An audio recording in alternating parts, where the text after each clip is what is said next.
Welcome to the deep dive.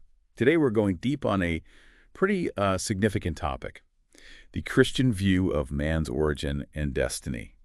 And we got a lot to work with here, excerpts from Man's Origin and Destiny, plus a whole bibliography you gave me pointing to even more perspective. So, Yeah, um, it really is fascinating how this topic kind of brings together, theology, philosophy, even some scientific debate really ugh, shows how these big questions about where we come from and our purpose just they keep coming up again and again. they really do. So this book, Man's Origin and Destiny, it starts with the author's own story. Hmm. He describes this big change he went through, from being totally convinced about evolution to embracing creationism. He even built models of ape men when he was younger. Hmm. It wasn't just the change in his belief that stood out to me, but kind of how he talks about changing your mind about something so big. Have you ever had a similar experience, like changing your mind about something so fundamental?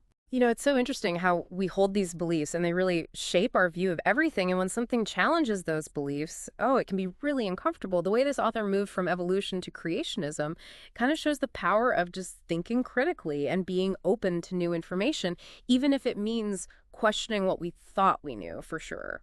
He does make some interesting historical claims, though. For example, he says that Darwin recanted evolution on his deathbed, and that Huxley, a big Darwin supporter, actually recommended reading the Bible for its ethical teachings. I have to admit, I was a little skeptical about those. I think a healthy dose of skepticism is always good. It reminds us to not just take things at face value, especially when it comes to historical accounts. We should always dig a little deeper, look at the evidence, and be aware of potential biases, right? What I find really interesting is how these kinds of stories, true or not, often reflect a deeper concern about this perceived conflict between science and faith. That's a really good point. So moving on, the book delves into the biblical creation account, specifically the 6 days of creation. And the author actually challenges that whole literal 24-hour day interpretation. He wants us to explore some alternative ways of understanding it. Ah, yes, the classic debate about how to interpret Genesis. It's such a crucial conversation because it shapes how we understand the connection between scientific discoveries about the age of the earth and the biblical narrative. What are your thoughts on this, knowing that people listening might have different views on this topic? It's definitely a sensitive subject. I think what the author is trying to do is encourage a more nuanced way of interpreting Scripture.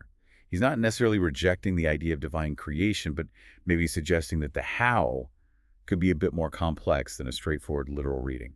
I think a lot of people are grappling with these questions, and what he's saying resonates with them. It's about finding a way to hold faith and reason together, recognizing that our human understanding has limits, but still acknowledging the power of that biblical story. He even brings up the fall of man and the flood as possible events that could have kind of thrown off our understanding of Earth's history and timeline. So he's asking, hey, what if these events had a bigger impact on the planet than we realize? That's a pretty thought-provoking idea. And it does highlight the limitations we face when trying to reconstruct events from such a distant past, just using scientific methods. It reminds us that there are things about history and human experience that might always remain a bit of a mystery. From there, he goes on to talk about the creation of Adam and Eve, and he emphasizes this concept of imago Dei, being made in the image of God, which he says is what gives us our capacity for reason, language, creativity, and morality. The Imago Dei is such a powerful idea. It points to the inherent dignity and worth of every human being. It's not just about physically resembling God, but about reflecting his attributes and how we think, relate to others, and engage with the world. What stands out to you about this concept? Well, it's like this idea that elevates humans to a special place within creation. It suggests we're not just some random accident, but beings created with purpose and potential, and that purpose is somehow connected to reflecting God's character in the world. Exactly. It's a profound statement about who we are as humans and our relationship with the divine. And he's talking about Adam and Eve. There's this really interesting part where he discusses Eve being created from Adam's rib. But he goes beyond just the biological differences between men and women. Yeah. He brings in this whole existential and ethical dimension to their relationship. Yes. It's such a beautiful way of uncovering the deeper layers of meaning in that creation narrative. It suggests that the relationship between man and woman goes far beyond just physical complementarity. It's about this profound spiritual and emotional connection that reflects the very nature of God himself. He then goes on to introduce other perspectives on human nature. We see ancient Chinese thought, Hinduism, Egyptian mythology, even communism, and existentialism. I was really impressed by the range of views he included.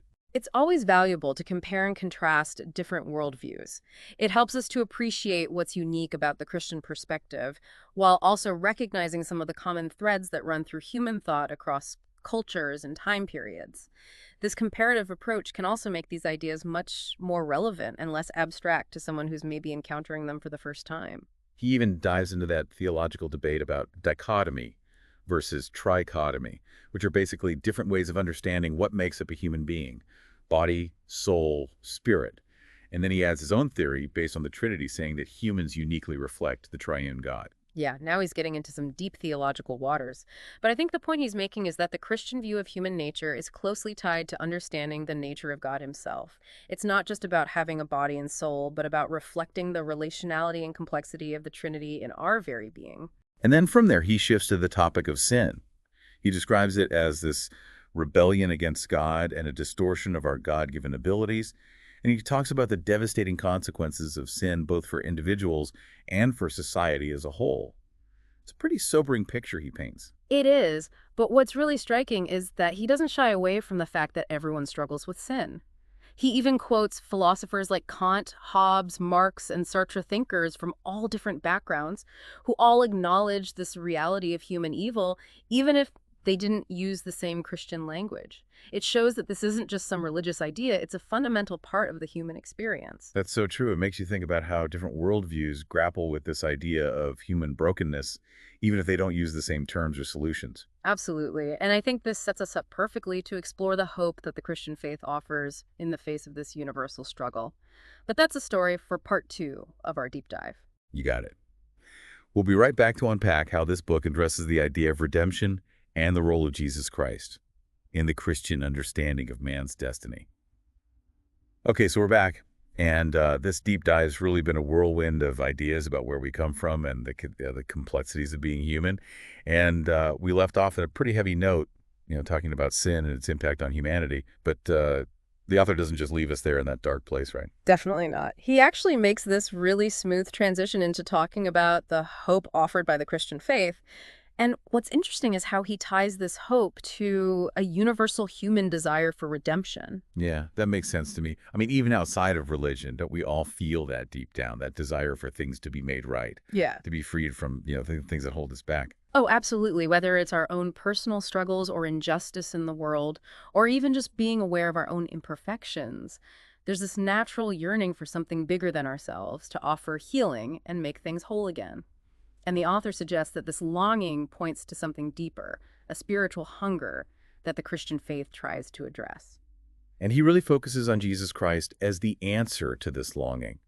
But he doesn't just present him as some historical figure. He talks about Jesus as the fulfillment of prophecies and desires found across different religions and cultures. It's a bold statement, isn't it? But it's also really compelling. He's basically saying that the Christian message is not just one belief system among many, but rather the culmination of a story that's been unfolding throughout human history, a story that speaks to these deep desires of the human heart. To explain this further, he goes on to describe this idea of the threefold office of Jesus: prophet, priest, and king. Can you unpack that a bit? What do those roles mean, and how do they relate to what Jesus did? It's a way of understanding the different aspects of Jesus' mission and his authority. So, as a prophet, he speaks God's truth and reveals God's will to people just like figures like Moses or Isaiah in the Old Testament. Then as priest, Jesus acts as a mediator between God and humans. He offers himself as a sacrifice for our sins and makes it possible for us to be reconciled to God. And finally, as king, he rules over creation and establishes a kingdom of justice and righteousness. But he doesn't just throw those titles around. He connects them to specific things Jesus did and taught. He talks about miracles that show Jesus' power over nature and sickness, and teachings that challenge the way people thought, and ultimately his death and resurrection, which he presents as the ultimate act of sacrifice and victory over sin and death.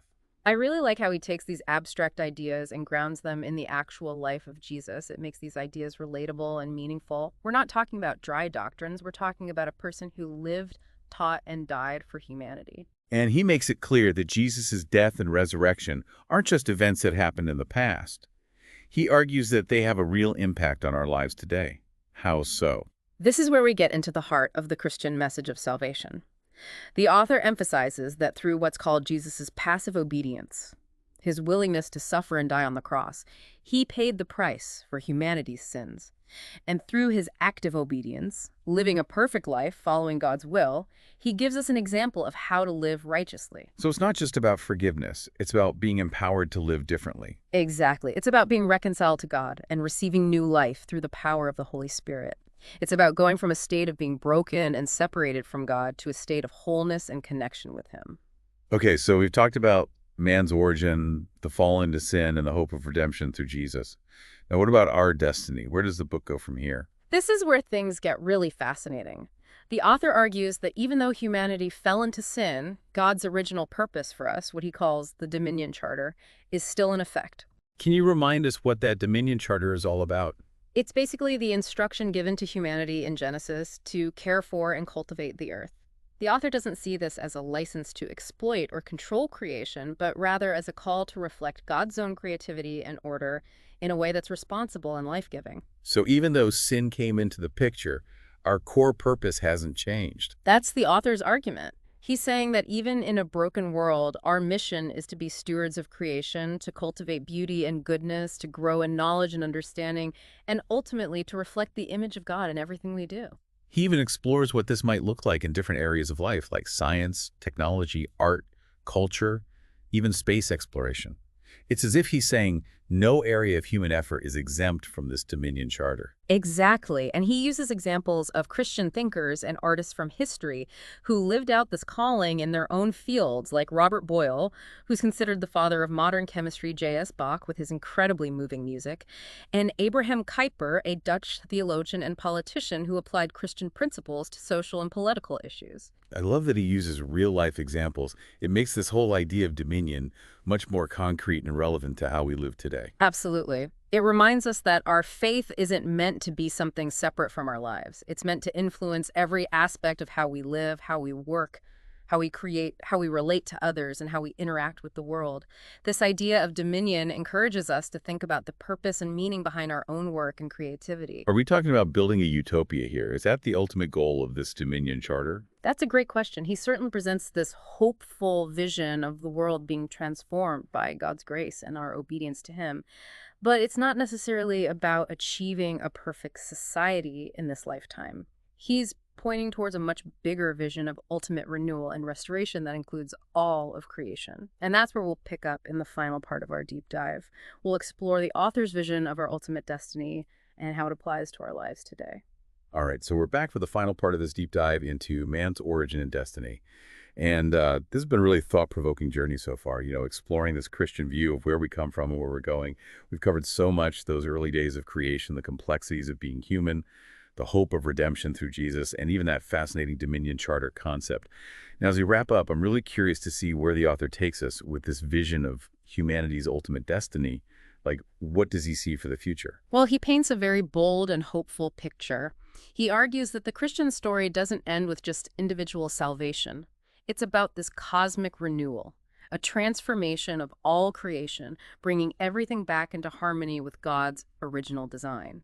It's a vision that's echoed throughout the Bible, from those Old Testament prophets to the book of Revelation. So is he talking about like heaven on earth? Is that what he's suggesting? Well, it's not quite as simple as that. He recognizes that we won't see this ultimate renewal fully realized during our lifetimes. We still live in a world with sin and brokenness. But he points to glimpses of this coming kingdom that we see right now, acts of love and compassion, the pursuit of justice and righteousness, the flourishing of creativity and beauty. It's like he sees these seeds of the future kingdom being planted and nurtured even amidst the challenges of the present. I like that imagery. It's not about running away from the world, but changing it from the inside out, living out values and principles that point towards a better future. So how does this connect to that Dominion Charter idea? That's a key connection. He sees this Dominion Charter as a crucial part of this cosmic renewal. Remember, it's about reflecting God's creativity and order in the world.